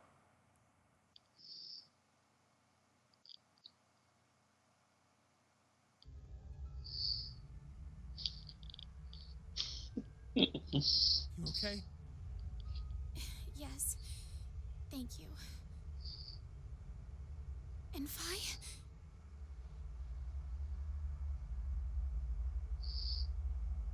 Unless, wait, this actually happened after that decision game, didn't it? This door Never will mind. never open again then.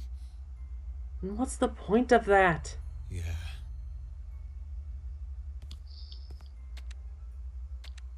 Why did Akane leave alone? No idea. There's no way to tell what happened over in Ward C. We only know one thing. Carlos and Junpei are dead. That's it. So, you believe the announcement? I mean, all the facilities are basically dead, so, like, the game's over.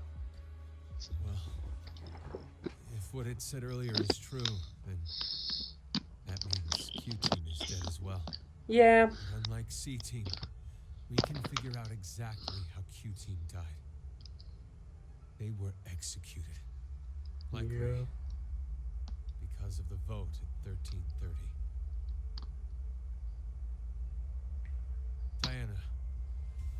believe you picked Q Team then, right? Yes. But I know. You just did as the note suggested. The real betrayer is Carlos. Not good. It's almost time for us to get injected again. We don't have time to waste. Come with me. I mean, the thing is, the last time... Well, they don't know the last time they were injected was before the game ended. Now that the game has ended, they don't have to be injected again. Sigma, what are you doing? The X store will never open again. Now, all we can do here is just wait to die. Wait, you don't mean you're planning to transport? What other choice do we have? We have one. To wait for Akane. I'm sure the police or a rescue team will... We can't count on that. But why? This is the tree-form timeline, then. Listen to me, Sigma. This is not the time for pointless arguing. We are escaping this horrible history. We're going Dude, to your where eyes I are- exists. Fucked. Sigma? I've selected the transfer point. All we have to do. How do you know it's the right one? Then we need to run to the input pods. Wait! I'm going to go even if you aren't. What? I'm starting it. You ready?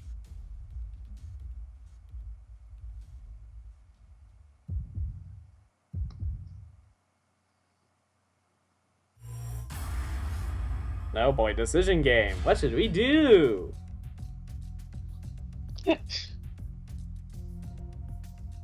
Does it matter the order or no? Oh, yes, transport. Sorry. Okay. Your choice is made. I meant don't transport. Just kidding. Okay. Let's go.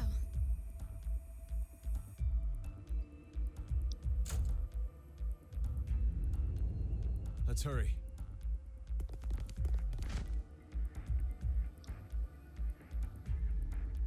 Oh boy.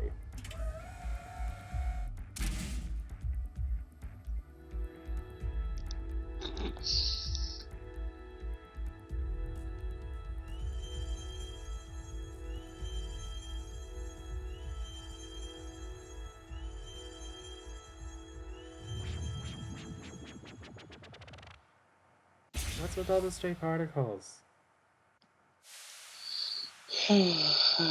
Stuff. You know what? Never mind.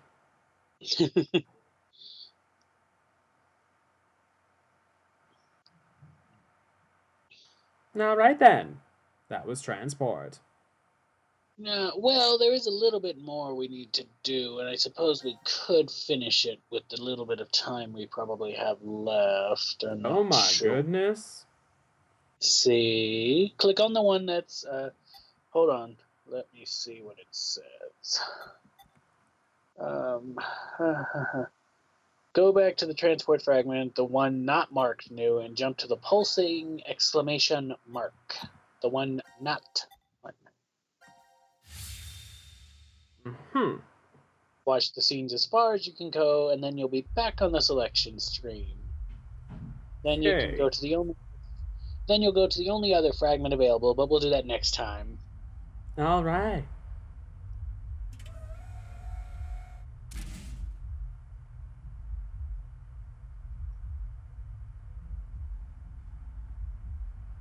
Oh, they're still there.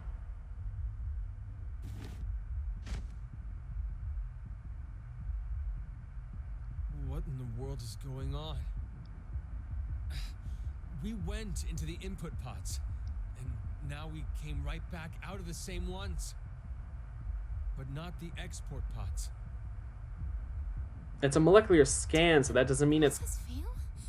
it's not quantum teleportation? No, wait. Hold on a sec.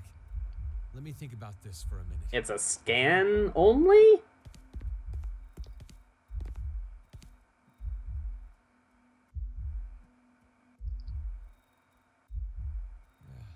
Yeah, I get it now. You understand what happened? Remember what Zero said. This transporter isn't one that simply teleports various objects.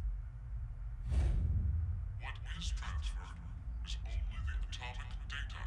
Not even the atom, just the data. Does not get transported. Ooh. I remember one time with my grandma years ago. The first time she sent me a fax, she said, A fax. "The paper came back, Sigma. Maybe it didn't go through successfully." It's the same thing. Why would Just she not like have... how the fax doesn't send the actual paper, we too. Our original bodies remain. And only the red data went to the transfer point? But there's one thing I don't get. Why is this me the one that stays? If our data did end up transferring correctly, it wouldn't have been a surprise to see we were in the transfer point world. So why are we still here? This is a Soma situation. Sorry. I know how strange this sounds. It's clearly an esoteric conundrum. Yeah. Even after thinking extensively on it, I'm not sure I'd figure it out. People spent an entire game I exploring do that know one concept. thing for sure. You ain't getting there. We've run out of cards in our deck. Yes, this version of you is doomed. Good thing you have a leaping consciousness, Sigma.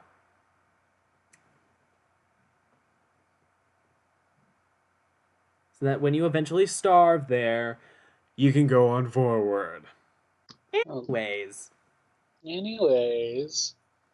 let's save. Okay.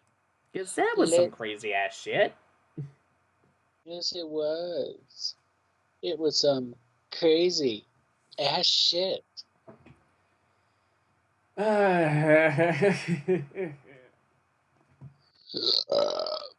damn it, why would I keep burping? Burping, I don't know why. I'm gonna be like one guy who just keeps burping until I blow up. Oh my god. God, I'm gonna die! Ah! I felt that way earlier when I saw the Spirits podcast episode. Yes, I know. You're so happy. Why don't you tell the nice people about that? Yeah, so there's this podcast called Spirits. I super recommend it.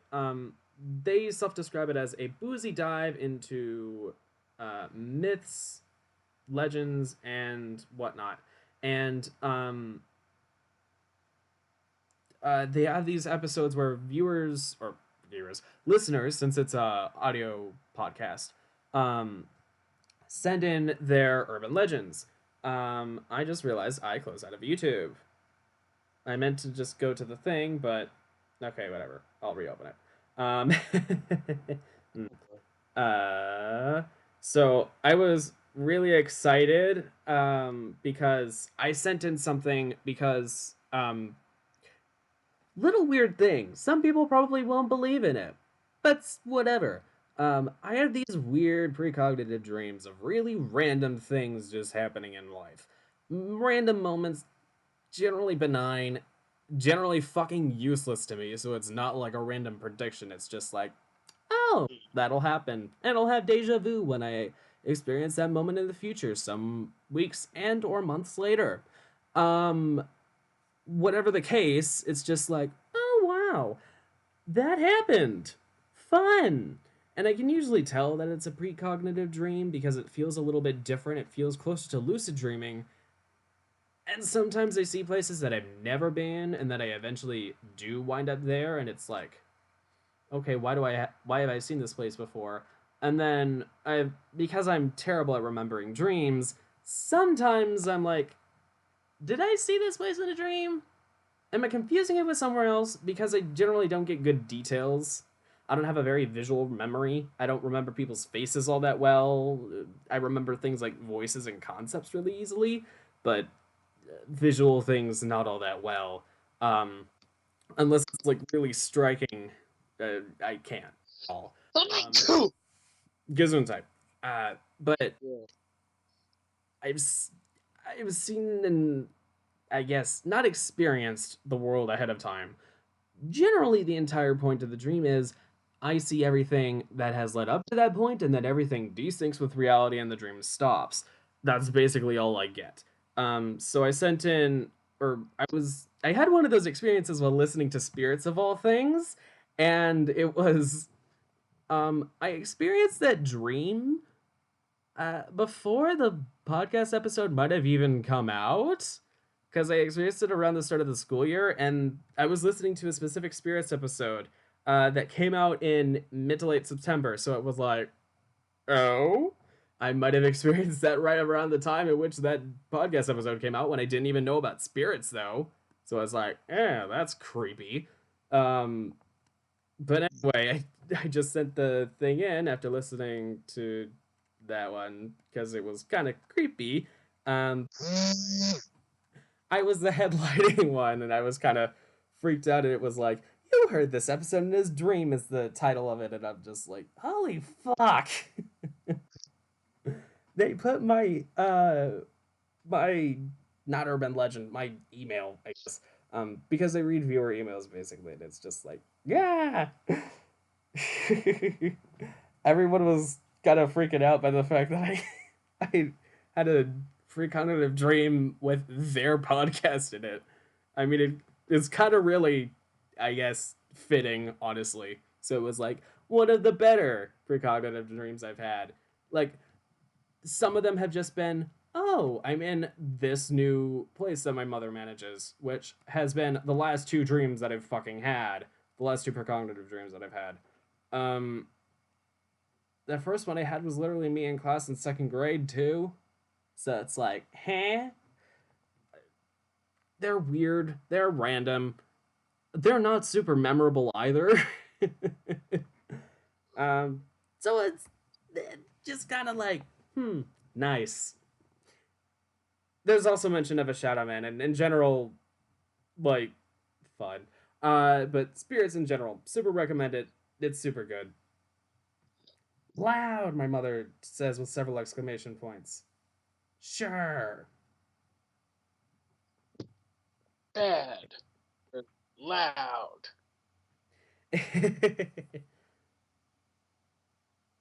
This is what he gets. Goes on a tangent and then he's loud. Fucking okay. Anyway, that should do it. Bye bye bye bye bye bye bye bye bye bye bye bye bye bye bye bye. Also bye. I'm gonna have a snack, and Andrew and I are gonna video call, so that'll be fun. So hurry up and eat your snack. We got movie time. Yeah. That's what I call it. Okay, everybody. Thanks so much for watching. If you enjoyed this video, please leave a like if you did, and please hit the subscribe button to his channel and also my channel. I'll upload there one of these days. I don't know when the hell it'll happen. He streams by himself on Sundays from 3 hours, from like 6 to 9 or something like that, 7 to 10, some bullshit. I don't give a fuck. And we stream together on Thursdays, although we won't be. Well, we will next week, but then after that we won't stream for 2 weeks, or we might stream. I'll see how it is. Make sure we'll see how that works out. Yeah. So we'll be kind of gone for a couple of weeks. Blah blah blah blah blah blah. Hit the bell. Blah blah blah blah blah. Hey everybody. Good night. I try to talk as fast as possible. All right. Bye, guys. Until next time to see you. Take care. We'll see you again. Bye. Bye.